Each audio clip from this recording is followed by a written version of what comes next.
Okay, welcome. Whoa. Testing. Test.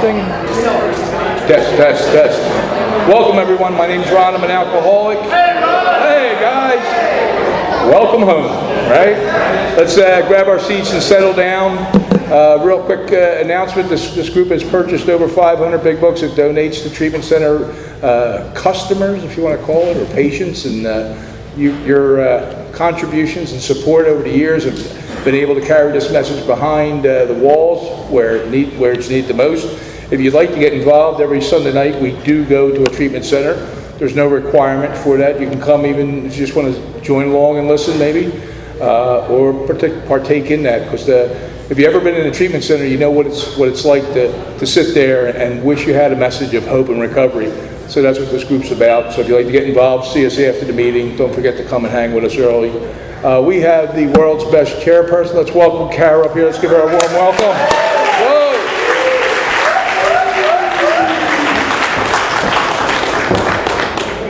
Good evening, y'all. My name's Kara, and I'm a grateful recovering alcoholic.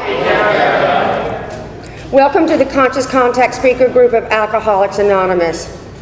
This is a 1-hour speaker meeting that meets every Saturday evening at St. Paul's Lutheran Church, 301 North Main Street, Doylestown, Pennsylvania.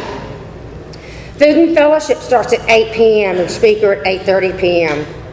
The business meeting for this group meets every Saturday at 7 p.m. to 7:30 p.m. right here. Please come early and join us. The purpose of this group is to provide a consistent message of hope and recovery through God, reliance, and service to others through the practice and teachings of the 12 steps. We record all speakers so that others may benefit from their message of recovery. If you wish not to be recorded, simply ask. This is an open meeting of Alcoholics Anonymous. The group would like to welcome everyone, especially newcomers. Is there anyone new or from out of town that would like to introduce themselves with their first name only? I'm Tom, I'm an alcoholic visiting from Winston-Salem, North Carolina, Kernersboro. New Serenity Group is my home group down there. This last Wednesday I celebrated 38 years of recovery.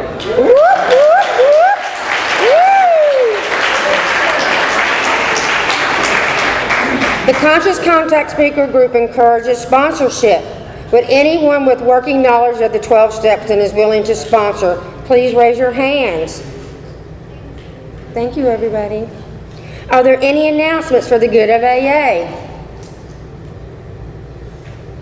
Our sister group is a big book study meeting that meets every Thursday, 7:30, just up the street at Salem UCC Church, 186 East Court Street, Doylestown.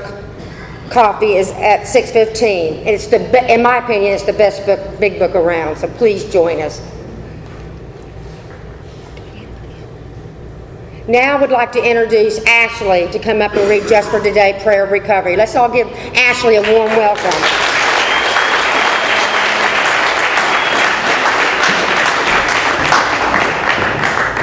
Hi, I'm Ashley and I'm an alcoholic. Welcome home. Just for today, prayer for recovery. Just for today, I will be agreeable. I will look as well as I can, dress becomingly, talk low, act courteously, criticize not one bit, not find fault with anything, and not try to improve or regulate anybody except myself. And now I'm going to introduce Matt to come up and do the preamble.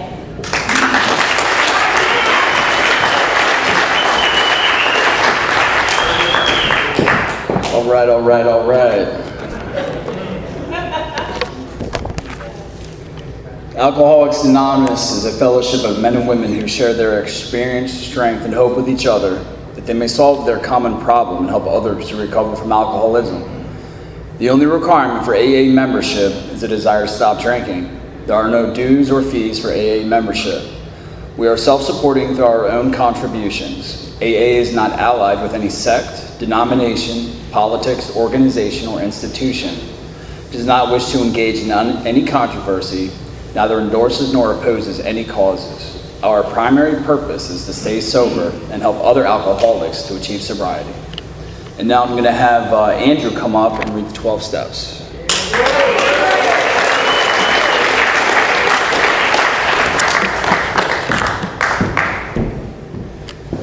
Good evening, everyone. My name is Andrew, and I'm an alcoholic.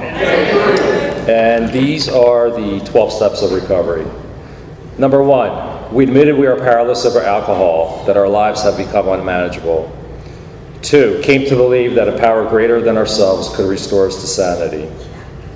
3, made a decision to turn our will and our lives over to the care of God as we understood Him. 4, made a searching and fearless moral inventory of ourselves.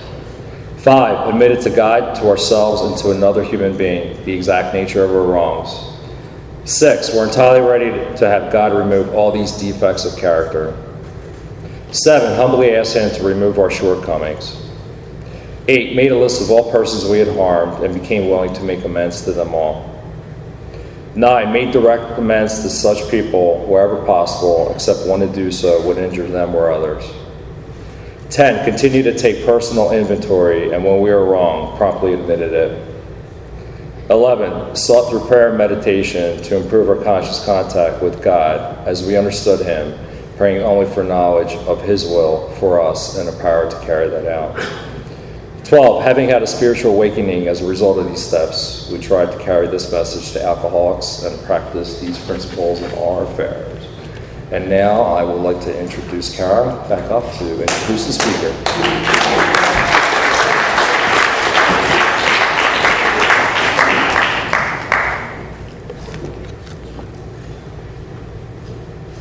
The 7th tradition states every AA group ought to be fully self-supporting, declining outside contributions.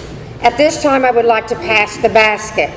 We have no dues or fees, but we have expenses. The group provides many services. Your donations cover food, rent, big book CDs, events and workshops, etc. There is absolutely no smoking on church property. Please take a moment to silence all cell phones and limit movement during the meeting to avoid distractions. Now, I'd like to introduce our speaker, a good friend of the Conscious Contact. Let's all give Tanya, she came up from Harrisburg, a warm welcome.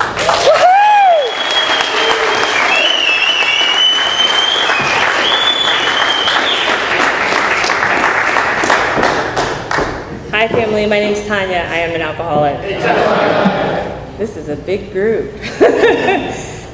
So if you'll indulge me for a little bit, I am going to read a paragraph out of the big book. It's just something to help me center myself.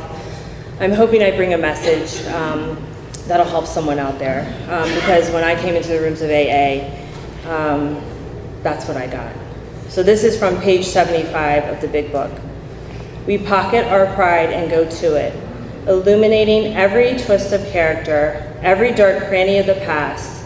Once we have taken this step, withholding nothing, we are delighted. We can look the world in the eye. We can be alone at perfect peace and ease. Our fears fall from us. We begin to feel the nearness of our Creator. We may have had certain spiritual beliefs, but now we begin to have a spiritual experience. The feeling that the drink problem has disappeared will often come strongly. We feel we are on the broad highway, walking hand in hand with the spirit of the universe. All right, so I've been sober since the day before Flag Day, 2017, and for anyone who doesn't know what that date is, it's June 13th.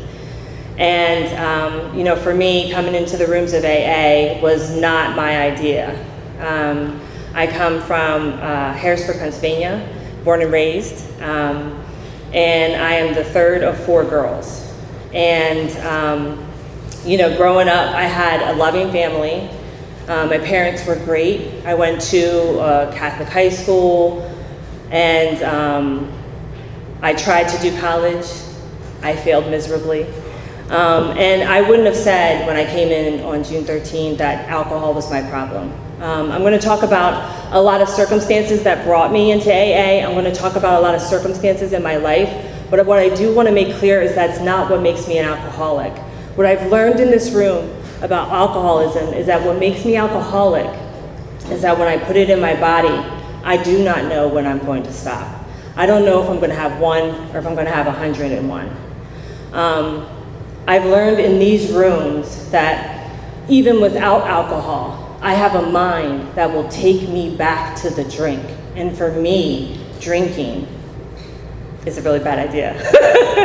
So the circumstances that brought me into the rooms of AA, I was a blackout drinker. Again, not why I'm alcoholic. It's just the way it was for me. When I first came into AA, I started my story saying I started drinking at a late stage when I was 21, and my sister reminded me that I had been drinking in high school. I don't even remember that. I failed miserably in college, thought that getting into the military would be a good idea, so I tried that. I didn't fail at that, but I did get into a lot of trouble there as well. They didn't kick me out. I left honorably from there, but when I left, I had a baby on my hip and came back up to Harrisburg, Pennsylvania as a single parent. So for me, I got arrested quite a few times, more than once.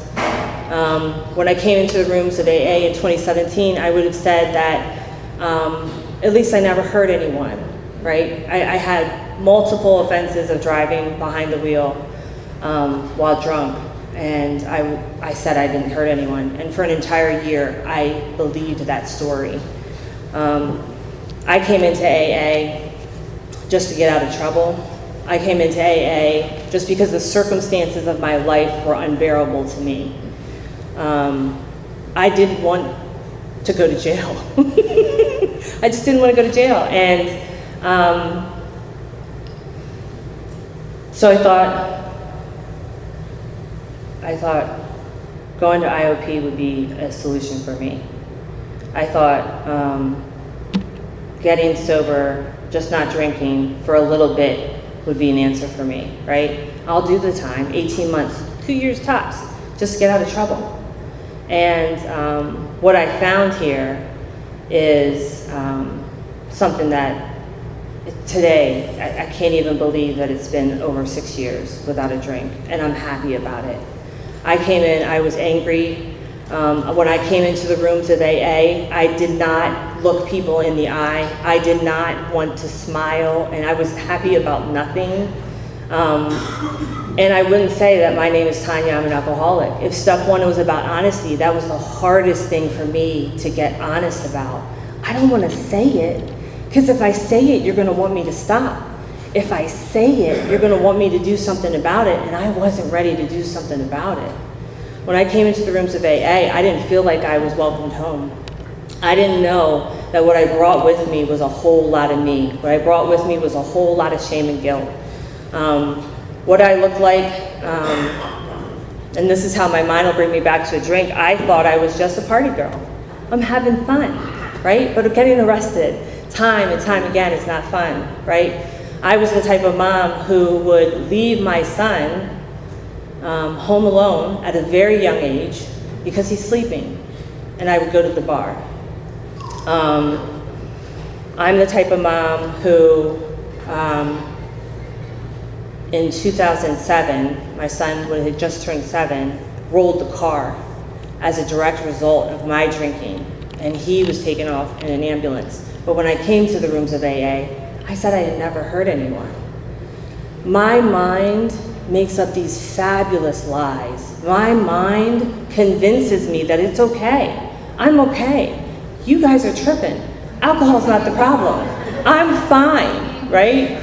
And what I've learned one day at a time, which I thought was the worst thing ever, is that when you put alcohol in my body, when I put alcohol in my body, I don't know when I'm going to stop. I have a mind that just keeps telling me all of these lies.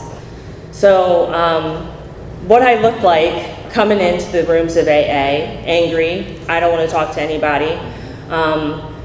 The power that I found in these rooms, and I wasn't even aware of it. But that first day, June 12th, that first day, I went to IOP. They're like, do you think you can stop drinking? I'm like, absolutely, because I'm a binge drinker. I can stop whenever I want to stop. I just don't want to. I don't know if you can relate to that, right? I don't want to. So it's not a problem. I'm just having a good time, right? And that night, I was crawling out. I was ready to crawl out of my skin, and my sister called me. So, like I said, I'm the third of 4 girls. My oldest sister had been in AA for 2 months prior to me coming and trying to stop or just moderate, right?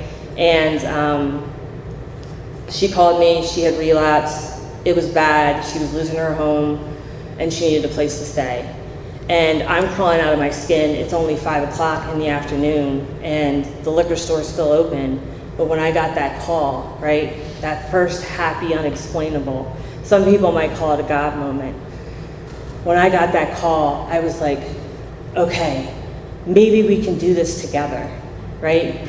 And so, just don't drink. It'll be so cool. We'll have the same sober date, and just get down to Pennsylvania. So she drives down to Pennsylvania, and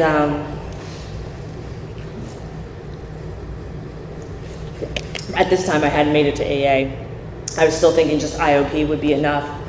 And so she comes down and she gets a meeting list, and she's like, okay, we have to get to meetings. That's the plan, we have to get to meetings. And she's going down the list of meetings, and she's like, oh my gosh, they have an As-Bill Sees It. They have an As-Bill Sees It meeting at 7 a.m.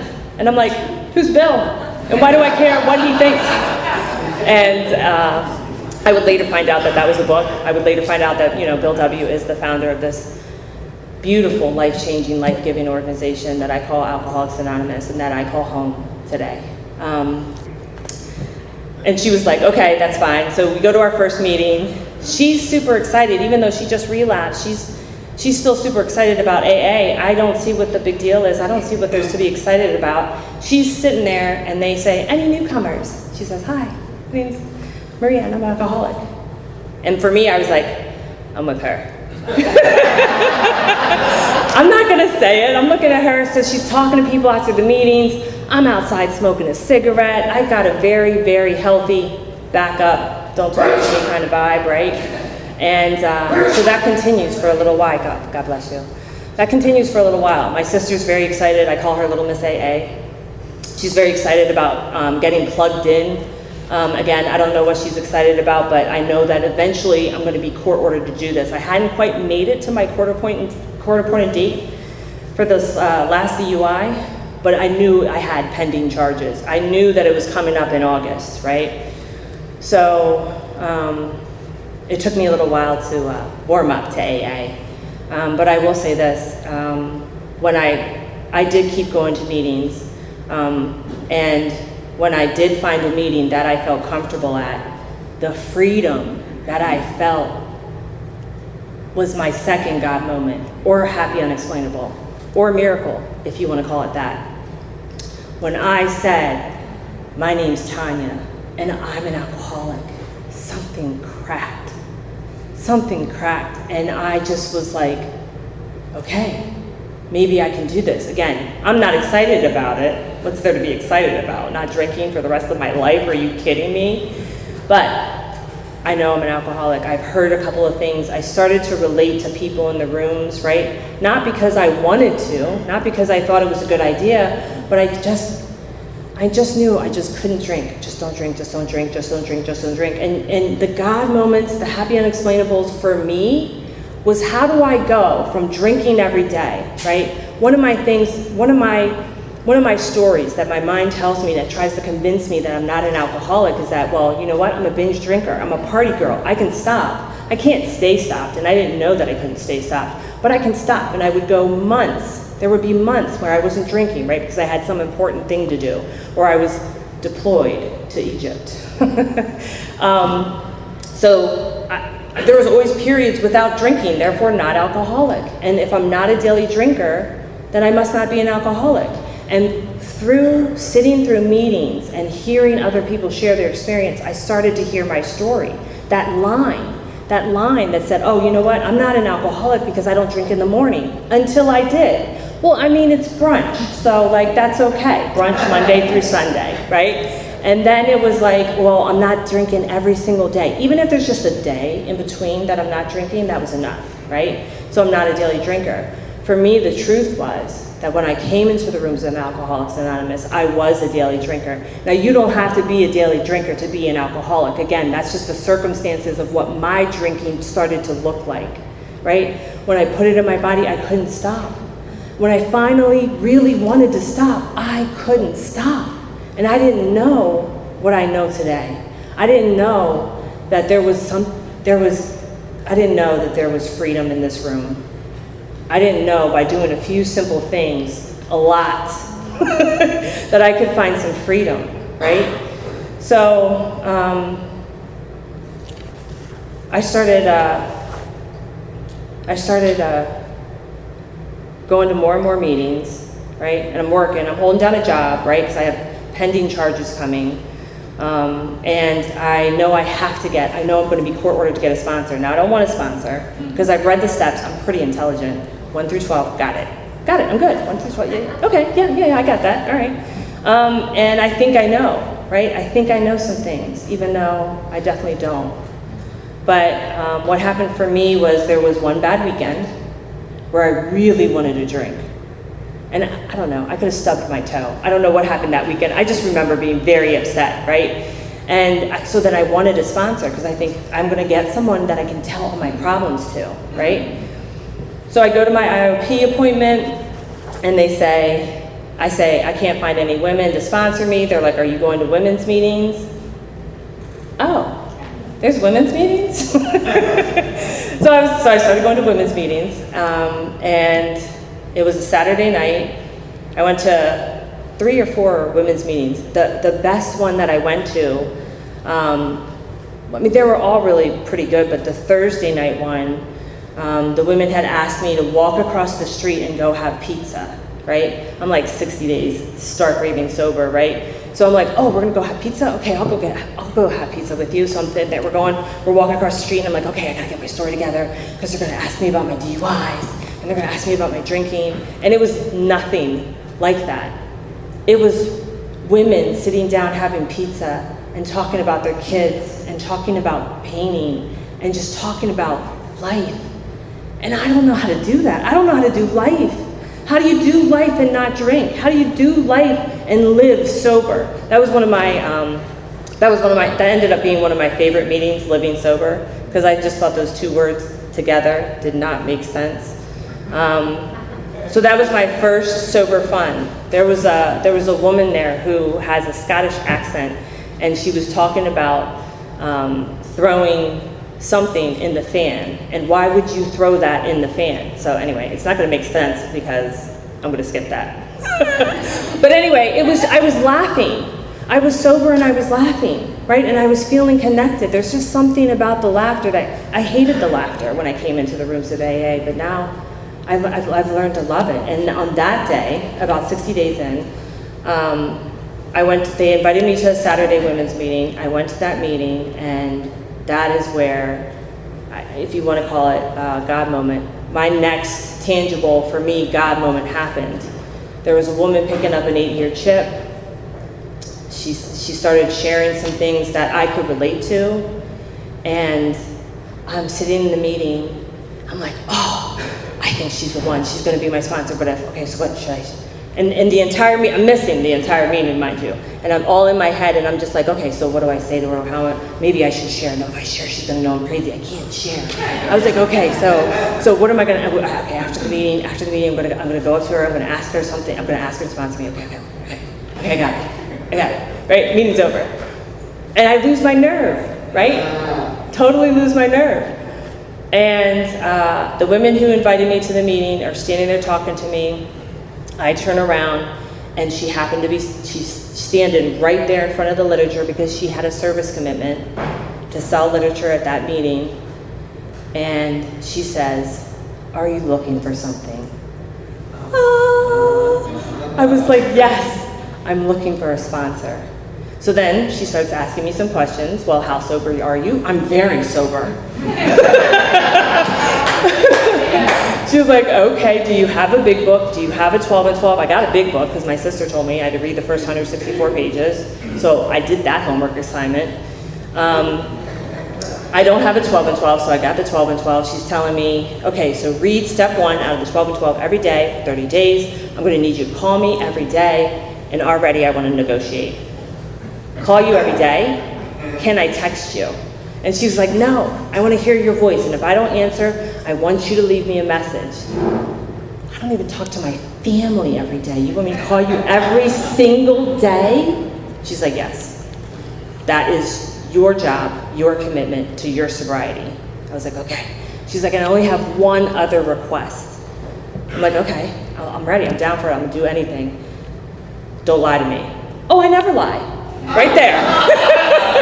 Right there, she should have fired me. She should have fired me. But again, I don't know what I don't know, right? So my journey with my sponsor starts. I tried to the best of my ability to call her every day, and it sounded something like this. Hi. This is Tanya. I'm checking in. Click. That was all I had. I had nothing. I had nothing to give. I definitely had nothing to give. I had nothing to say to her. Like I said, I don't talk to my family. So fast forward, I have the sponsor. I'm reading step 1 every day. I finally have my day in court, which is super tragic. And so I am court ordered to do house arrest. I'm court ordered to wear a spray-on bracelet, which registers your alcohol, and for 6 months. And long story short, my sister, this is another tangible, happy, unexplainable for me. Because my sister, who I think is being nosy, wants to go to court with me. And I'm like, I don't need you to go to court with me. She's like, I want to go to court with you. I want to support you. I'm like, I don't need you to go to court with me. I'm grown. She's like, I want to go to court with you. I'm going to support you. I'm like, okay, fine. So she goes to court with me. I'm court ordered to get these 2, my home group calls it, I can't remember what it's called, jewelry, some kind of jewelry, program jewelry, right? So I'm getting my program jewelry put on, 1 on each leg, right?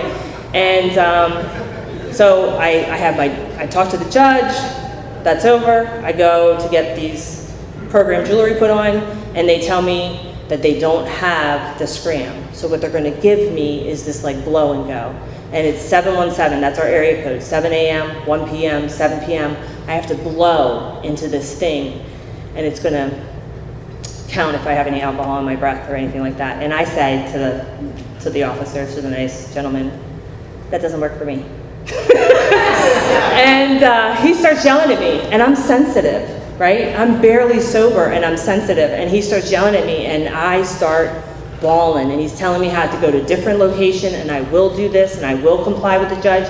And my sister couldn't go upstairs in the probation office with me. I went up into the elevator on my own. I come back down. She's on the phone. I'm bawling. And she's like, I'll call you back. And I'm like, I'm walking outside. I'm smoking 1,000 cigarettes. And all I could think of, right? I'm almost 90 days sober, right? 90 days crazy. And all I can think of is, I want to drink. Where's the bar? Oh, it's right there. I'm downtown already. And my sister is like, let's go for a walk. I know this great place. And we're walking, and I'm smoking, and we're walking, and I'm smoking, and she's walking me past every single bar. And I'm like, where is this place? And she's like, it's just another block. And we keep walking, and I'm smoking, and we're walking, and I'm smoking. And I'm just like, where is this place? She's like, it's just one more block. And that was just one block enough for me to calm down. It was just one block enough for me to have a little semblance. She's like, listen. I was like, I'm not doing this. They can't make me. She's like, listen, honey, you've been court ordered to do these things. And I was just like, yeah, okay, right? She's like, let's go eat, right? Because that hungry, angry, lonely, tired. Listen, there's a lot of things I've heard in AA. There's a lot of slogans that I've heard in AA. Now listen, I believe that those slogans are just something for me to hold on to, but I'm not meant to hold on to them for too long, right? I gotta get a sponsor. What I've learned is I gotta get a sponsor. I gotta get a steps. I gotta get a solution to what I think is not a problem, because I'm still not convinced, but that comes down later, right? So So we go, we eat, I do what I have to do for court, I have my sponsor, I'm calling her every day to the best of my ability. I now have a court-ordered mentor that I have to call twice a week. So now I'm in the rooms of AA talking about, and they want me to call these people, and and I love my home group, 19th Street in Harrisburg, because there was an old timer there who spoke a language that I understood. It was a lot of cursing, it was a lot of anger, but he kept telling me to keep coming back. Every time I shared, he'd be like, keep coming back. To which I did not have a very nice reply, but I was like, listen, I'm gonna show you, I'm gonna keep coming back. You don't tell me what to do, I do it because I wanna do it, right? So I had a lot of that going on. And so we're working through the steps, and my next tangible moment. Now, I wouldn't have called it a tangible, happy, and explainable. I wouldn't have called it a tangible God moment at the time, right? But I've stayed, and one day at a time, there's just some power of just adding up this time, one day at a time. It doesn't seem like a lot, but it's a lot, right? Because one day becomes a week, 1 week becomes a month, right? And I still don't know what's going on, but a month becomes 2 months, 3 months, right? It's amazing how this room and just talking to my sponsor, working these steps, just being willing to be willing and not even know that that's what I'm doing, right? Because I'm a good soldier. Listen, I was in the Army. I can follow directions, I just have a hard time doing it, and I have a lot to say about it when I'm doing it, but I'll do it, right? Because I can get it done. So I'm working on my 4th step. And for anyone who doesn't know, that particular reading is right out of the 5th step, right? So I'm working on writing down this list of all these character defects, of all these, not character defects, I'm sorry, all these resentments, right? And I'm real clear about who I'm angry at.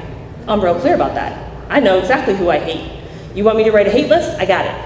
I'm real clear about what I'm afraid of. I'm real clear about what this inventory is about sex and who was it dishonest or not, right? Was I selfish or not, right? And so I'm working on this list again, trying to negotiate, because I'm like, are you sure I have to write it down? Because I know. She's like, no, you have to write it down. You have to write it down. There's power in writing it down. So I'm trying to write it down. So she gives me 2 weeks to do it. 2 weeks becomes a month. She kind of had to drag me through this one. And so she meets with me, right? So I say, I give credit for, this next unexplainable was when I did the 3rd step with my sponsor, and I started, and I can't recite it. Maybe I should be able to recite it, but that 3rd step prayer, I added that to a list of prayers that I was doing, right? I didn't wait until step 11 to start praying and meditating, right? I was praying in the rooms of AA. We start with a serenity prayer where I'm from, and we end with the Lord's Prayer. So for me, start my day with the serenity prayer, end the day with the Lord's Prayer. I also like this poem. It's called Footprints in the Stand, and it's about how in the hardest, roughest times that there's some kind of power greater than me that carries me through those times. If you've never read the poem, I definitely suggest you do. It's a powerful poem. But I started to say that poem like a prayer. So when we got to the 3rd step, I start praying this 3rd step every single day. That just starts becoming part of it. And so I give that 3rd step prayer credit for getting me through this 4th step, because it was really hard for me. Like I said, I'm very clear about who I'm upset with. I'm very clear about what they said and what they did. But where I wasn't clear was how I had any part in that, any responsibility, right? Was I selfish or dishonest? No, it's all their fault. Have you not been listening? And my sponsor had this knack for every time I called to complain about something, because I was calling to complain there was something wrong, someone did something wrong to me, something had happened, she would say, write a gratitude list.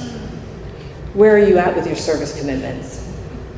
And I hated it because I'm like, what is a gratitude list? She's not even listening to me. What does a gratitude list have to do with anything? And I'm writing these gratitude lists. When I came into the rooms of AA, one of the things that I was telling myself is that I just wanted to be okay no matter what. And it became like, not a mantra, not a prayer, but it was just something I said to myself all the time. I just want to be okay no matter what. I just want to be okay no matter what. There's a book, mythological book, And there's the story of a man who was cursed by God as a test. And so I said I wanted to be like that man. Now, I don't know what the story is actually about, but in my head, the story was about this man being okay no matter what. And then in this story, this man's name is Job. So 2 meetings with my sponsor, 10 days, and a priest. This is my 5th step. It's not a joke, it's my 5th step. And so I met with my sponsor, I read her what I had prepared, and she told me, she gave me some direction.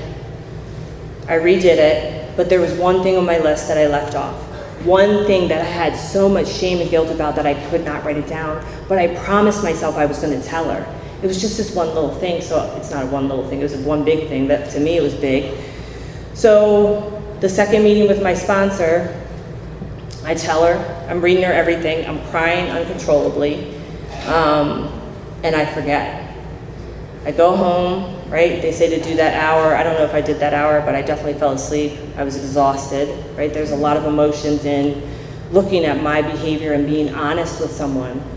Because one of the things I don't want you to see me. But one of the things that I've noticed about my own alcoholism is that I can be both sides of those coin, right? So it's like, pay attention to me, get away from me, right? I can't believe this person didn't call me, right? Or I can't believe this doesn't happen in my life. But I'm also mad about the very opposite thing. Like, why are they calling me all the time? What do they want with me? I'm never satisfied. This disease of alcoholism for me has become me putting my happiness into the future.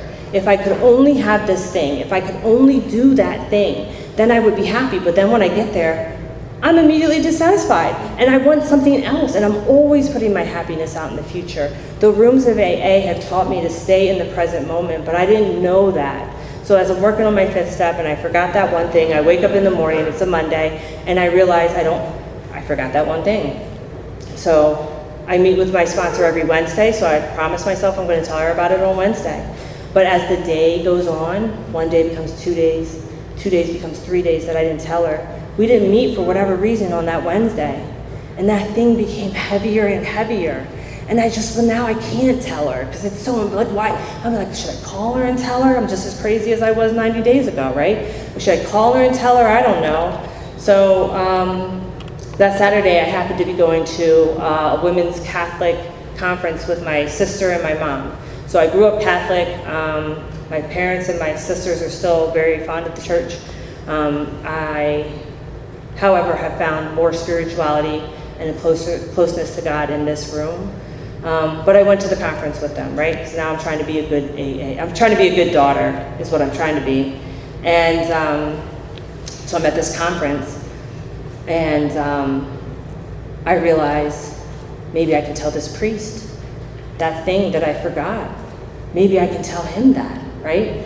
So I skip one of the sessions because you can go to this confession room, and I go upstairs, and there's 4 doors and there's 1 line. And so one door opens, a woman goes in. One door opens, a woman goes in. So, there's 4 possibilities, and I don't recognize any of the names of the priests. So I go in, the door opens, I go into this one room, and I sit down, and I'm a crier at this point. I feel everything. So I start crying. I'm like, listen, I don't even think I'm Catholic at this time. I said, but I'm working on this program, and there's some things that I'm trying to change about my life. And I'm blubbering. I said, I don't know if you even want to hear what I have to say. And I'm not even sure that I want to be Catholic, right?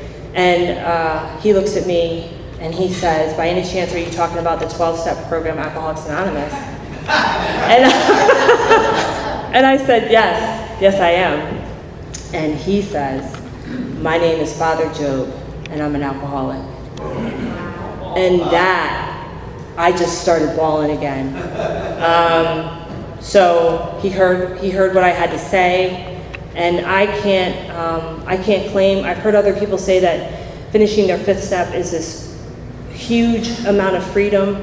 For me, it was not. It was a great start. It was a huge start. I found the most freedom later on in the steps in 8 and 9. I found the most freedom, and those people what my sponsor had me do, those people that I was angry at, there were a lot of people that I had hurt in my life. There were a lot of people that I owed an amends to. And an amends is not just I'm sorry. How many times have I said I'm sorry and done the same thing over and over again, right? Which, therefore, I just erased myself from people's lives. I don't have any friends from high school. I never kept in touch with anyone. I don't have any friends from the military. I never kept in touch with anyone because I'm the type of person, I'm going to disappear from life because life is too unbearable, right? I've done so many things that I'm ashamed of. So many things that I feel guilty about, and I don't want to talk about those things, and those people are witnesses. So therefore, it's time to move again, right? Out of Georgia, back to Pennsylvania, right? Out of this job and into a different job, right? And I'm not talking to anybody, right? And there's some kind of power here in just getting honest and being seen, and that is the scariest thing. That is the scariest thing to do, to actually be seen, to actually be heard. I don't know what I'm not talking about until I come to a meeting and hear it out of one of you. And I'm like, oh my gosh, number one, I'm not alone. And number two, I feel exactly like that. I think exactly like that. And there's some power in that connection. I wouldn't have known that if I had held back anything on that amends list. And if I had not gotten willing to make those amends. I heard a wonderful speaker talk early in my recovery about how he had 3 buckets for his amends. The ones that he absolutely, my family, absolutely, I want to make that amends. I want to make it right. I love my family. The second bucket is, well, maybe I'll make those amends. I don't really like those people anymore, but like maybe I'll do it. And then there was that third bucket. That third bucket is like, no, never going to make that amends. I'm still probably living with that resentment, but I'm just not going to do it. And he said, just write it down. Just write down the name of that person that you owe an amends to. And what he said would happen came true for me. And when I was at that meeting,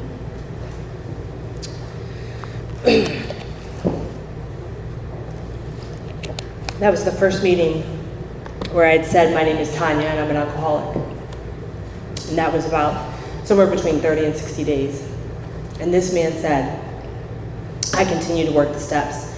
I turn around, I'm of service to other men and women. I'm of service to my home group. I'm of service to my family. I'm of service to the community, right? Just holding the door for someone at the grocery store, right? Offering to take someone's cart back, like just being a decent human being, right? That's what I'm doing. 1 through 12, again and again, 1 through 12, again and again, and somehow that bucket of no, I'm never gonna say, I'm never apologizing, I'm never gonna make an amends for that, somehow that bucket shifts. Now, don't get crazy, it's not a maybe, but it shifts, right? And the maybe shifts. And before I knew it, somehow those maybes did become yeses. Absolutely, I'm going to make that amends. I want to make that right. And that happened without my effort. That happened without my knowledge. That happened because I stayed of service in the rooms of Alcoholics Anonymous. And not because I thought it was a good idea. You know, I did it because I saw other people doing it. I did it because I'm following behind my sponsor. My sponsor I affectionately call Mama Duck. And the reason why I call her that is because I was to the point where I was just following behind her. I'm just doing what she does. I'm just following behind her. And one time, literally in the meeting, it was after the meeting, she turns around and we bumped into each other, right? And I grew up in the age of Tom and Jerry and all that stuff. So I just saw this little duck and all the little ducks falling into the Mama Duck. So I was like, Mama Duck. So that's what I call her from now on, because I'm just following in her footsteps. I'm just following in the footsteps of Bill W. and Dr. Bob. I'm following in the footsteps of the woman who took the time to take my sponsor through the steps. I'm following the steps of the woman who took her through the steps. I'm following in the steps. The lineage goes back so far, and it's so powerful of what one changed life can do for another person. And I didn't come in here for that. I didn't come in here for the God thing, right? But I start to do this work. I start to do this gratitude list. I start to be of service. I say, I'm going to declare a home group because it's like an event, right? I'm like, I'm declaring a home group. Like it was like this big party or something. And they were just like, yeah, just give us your name and your sobriety date. The business meeting is on the 3rd Wednesday. And I'm all super excited. They don't know what's happening because I have arrived, right? But I feel a part of somewhere without my knowledge and without my permission and without what I consider any effort from me. God, or call it universal spirit, or call it the grand design, call it whatever you want, call it Sam. Sure ain't me. Because when I was in charge of my life, I got arrested. When I was in charge of my life, I almost killed my kid. And for me, that powerlessness of alcohol is that as a mom, I love my kid. You can't convince me that I don't love my kid, but I drank for another 10 years after that accident. And when I came into the rooms of Alcoholics Anonymous, I would have told you I've never hurt anyone. I've never hurt anyone. And it was a year in. It was a year in when I'm sitting at an AA meeting, because of course I'm at an AA meeting, right? I'm at an AA meeting. I don't know what the topic was, but all of a sudden it just dawned on me. And I remembered that accident, right? As a blackout drinker, these moments of things dawning on you will happen. I don't know if it'll happen for you, but it has happened for me often. I'm in the shower, and next thing I know, I'm like, oh, I did that thing to that person. I probably owe an amends for that. But listen, just that quick, I'm getting out of the shower, I'm like, I ain't saying nothing about that. I'm not apologizing for that, you know. Just that quick, I'm gonna rationalize my behavior. Just that quick, I'm gonna justify something, right? Which is why I gotta stay real close to the book. I gotta stay real close to the people that are doing this work and being of service. I wanna thank Matt. I wanna thank Ashley for inviting me to speak today. I wanna thank this group for being here. It's because of groups like this that I'm here.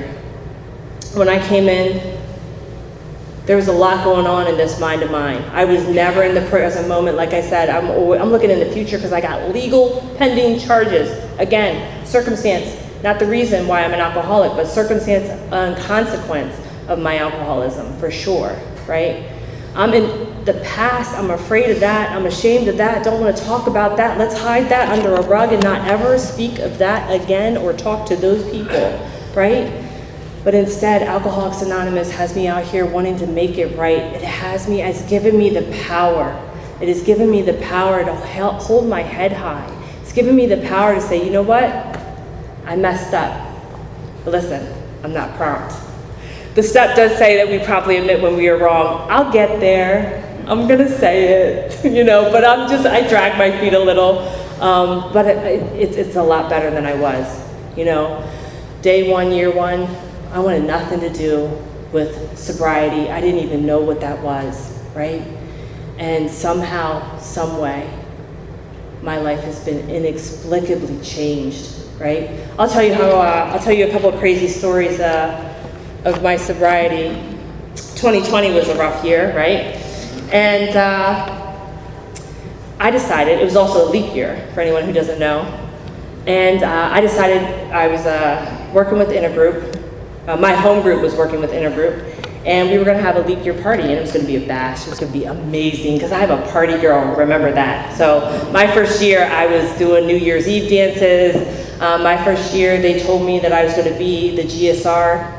What's that? They're like, what else are you gonna do? And I'm like, okay. So, I'm a GSR, and they're like, it's a 2-year commitment. I'm like, what? Mind you, remember, I said I wasn't gonna stay. 18 months, 2 years tops, but like, okay, all right, I guess I got time for that.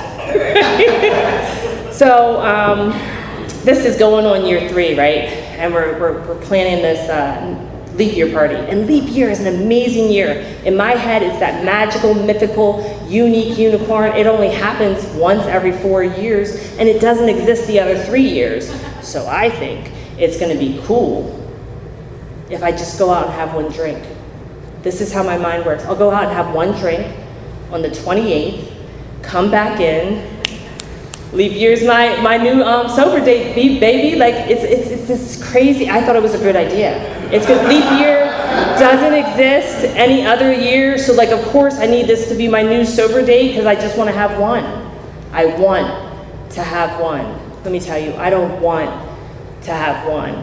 My alcoholism demands way more than that. But my mind will convince me that the lie is true. So, we're planning the party. I'm having so much fun in Alcoholics Anonymous and planning the party, I forgot to relapse. So in my head, well, I guess I'll stay sober to 2024. Now, I say that jokingly, right? I say that and I laugh and I smile. But what I've seen since I have stayed here is that I'm not the only one who feels like that. I'm not the only one who thinks like that. I'm not the only one who says, oh, I'll have one and then I'll come back. I saw her do it. So I'll do it, right? I have seen the horrors of this disease, right? Of women and men struggling to come back after that one, because that one did not stop there. My disease demands so much more. I really appreciate what I heard in the rooms of AA, and really I'm just a conglomerate of everything I've ever heard, of every speaker I've ever heard. Some things stick and it just becomes a part of me. But he said, I have the disease of more. Because I used to say it like you were doing time. I'm like, what are you in for, right? Because, we're alcoholics, we're addicts, we got these other things going on, so I'm just like, what are you in for, right? And he's like, oh, I have the disease of more. That makes so much sense, right? Because I put down the drink and my disease demands more and more. And if I can't have that, then what's going to be next? Let me tell you, I have some very bad behaviors. I like to call them old behaviors, but as someone pointed out in my sobriety circle, it's not old if you're still doing it. And I'm like, okay, you got me there, right? But my ego shows up. And for me, when my ego shows up and demands more of something, and if I don't have some kind of spiritual program, if I'm not connected and people don't know what I struggle with, the next thing you know, I have a mind that tells me, well, I can go to less meetings because my life's getting big. I can do less because I've already done so much, right? I have a mind that tells me those lies, right? And for me, I cannot allow that to happen because I've seen what happens to people who think like that think like me, right? So I have to stay in the center of AA, and I have to stay connected with a God of my understanding. And the way that I do that is when I'm asked to be of service, I say yes. I remain connected to a home group. I am proud to say, listen, I'm not a faithful woman. It's a story for another time. But one of the things that I was a runner. I don't have any use for you. Boom, I'm moving on. And one of the things that I love about AA is that I have the same sponsor today that I did when I came into the rooms, and that means so much to me. I have the same home group. Let me tell you, they've been on the chopping block. But I have the same home group. I was so mad when they closed down for COVID. Again, another story for another time. But the unity of this program, right? We have to do it together, right? There is so much power in the we. There is so much power for me to stop running, for me to be seen. And the only way I've done it is because I've seen someone else do it. I've heard someone else do it, so I know it's possible. I don't have to go out there and do all the things and be all the things. I want to sometimes, but I don't have to, because I come in here, I hear someone else talk about it, and I'm like, oh, okay, that's what that is, right? So I'm going to end with this. Being on that broad highway, there's no way. There's absolutely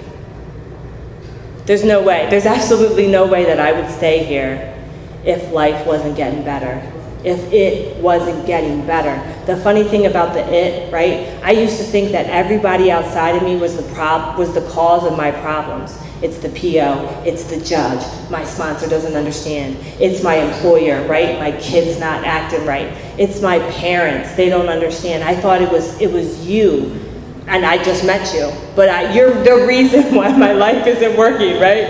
And I used to think it was something outside of me. What AA has done for me is taught me that it's this internal condition. For me, it's when I'm not okay inside that I come out sideways outside. I make everything about me. Life's not all about me, right? And so for me to deal with this internal condition, I have to continue to pray. I have to continue to do these steps. I have to continue. And you know what? The funny thing about my have tos, right? I have to continue to be of service. I have to continue to do these steps. Somewhere along the way, my have tos became I'm blessed to, right? And it didn't shift overnight, right? Because at first it was like I have to. Oh, I get to. And then somewhere in between there, I'm blessed to. And I don't always show up. I'm not always on my best behavior. I am today, but I am not always on my best behavior, and that's the best part about life, right? I can be my authentic self. I didn't know who my authentic self was, but because I keep doing the steps, I turn around and I help the next woman, and I get to stay sober. I have great news for you. This program is based on altruism, which is unselfishly giving to another person. For me, if I just concentrate on that one thing, I'll be here forever. There's never going to be a day where I'm unselfishly doing something. There's always a benefit, right? By me helping another person, I get to stay here another day, right? By me being of service, by me doing the gratitude list, by me doing the work, right? Me. It's not about me. It's about everyone else. It's about showing up and doing some things to be of service. And then there's also just being grateful. I'm grateful for my life today. I feel like I've been given way more than I deserve. I've done some horrifying and horrific things that I've kept out of my story tonight, but I don't have to be ashamed of them, right? I can be at peace and ease, and not because I did this by myself. So I want to thank you for the 6 years that I've been given here in Alcoholics Anonymous. I will keep coming back, and that's all I have. I'm Tanya, I'm an alcoholic.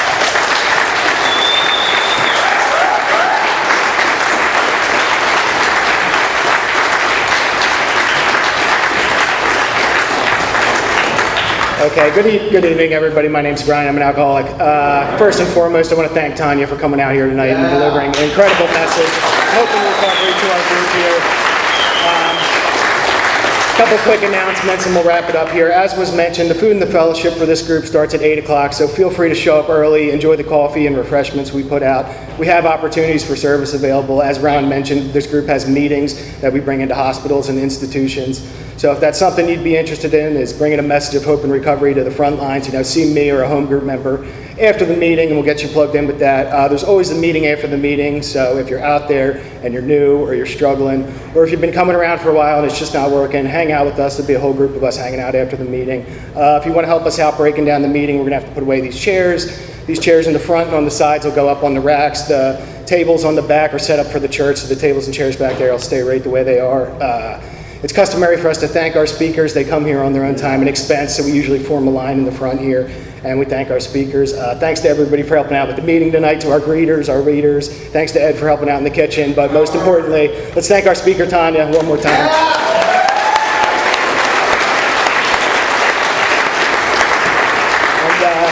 And if you do care to join us, we have a nice way of closing.